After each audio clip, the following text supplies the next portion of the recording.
Hello guys, in this video I am going to show you how to upload a picture to the Dropbox application.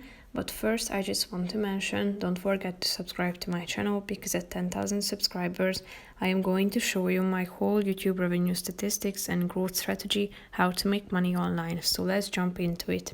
First of all, open the app on your phone. Tap on the files icon and tap on upload photos. Here you should select a picture from your gallery. Tap on add. And here if you want to, you can rename your document, and you can select a different folder to which you would like to upload your item, and then tap on upload.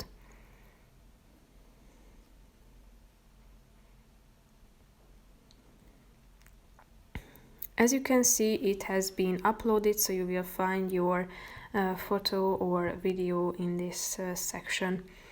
That's pretty much it for this video, guys. I hope you found it helpful. If you did, consider subscribing and see you in the next one. Bye bye.